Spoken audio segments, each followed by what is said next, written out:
চলো আজ বাঙালির প্রিয় কাঁঠাল চিংড়ি তোমাদের সঙ্গে শেয়ার করি। তার জন্য এখানে মশলায় লাগছে পেঁয়াজ পেস্ট, আর এখানে নিয়েছি টমেটো, কাঁচা লঙ্কা, আদা রসুন পেস্ট করে। আর এগুলো তোমরা চাইলে আলাদাও করতে পারো, আমি একসঙ্গে করে নিয়েছি। আর এবার মাছগুলোকে ভেজে নিলাম, আর এখানে কাঁঠালগুলোকে নুন হলুদ দিয়ে আগে একটু সেদ্ধ করে নিয়েছি, তারপরে ভেজে নিলাম। আর এখানে আলুগুলোকেও ভেজে নিলাম। আর দেখো আমার সব ভাজা কিন্তু কমপ্লিট। এবার মেন রান্নায় আসি।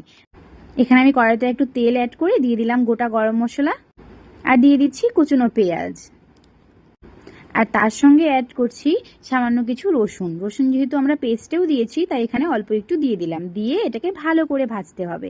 আর ভাজা হয়ে গেলে মোটামুটি এই লাল কালারটা চলে এলে পেঁয়াজের পেস্টটা দিয়ে দেব। পেঁয়াজের পেস্টটা দিয়ে একটু ভালো করে ভাজতে হবে। আর ভাজা হয়ে গেলে তারপর আমরা দেব কাঁচা লঙ্কা, টমেটো, আদা রসুনের পেস্টটা।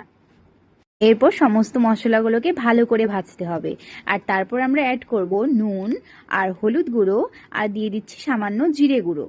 এরপর মশলাটাকে ভালো করে কষাতে হবে। আর কষানো হয়ে গেলে তারপর আমরা সেই আলু, কাঁঠাল আর চিংড়িগুলোকে অ্যাড করে দিলাম। এটা দিয়েও কিন্তু খুব ভালো করে কষিয়ে তারপর ঝোল দিয়ে, ঝোলটা ফুটে উঠলে একটু ঘি গরম মশলা দিয়ে তারপর তোমরা নামিয়ে নিয়ে সার্ভ করতে পারো কাঁঠাল চিংড়ি। সো আজকের মতো টাটা।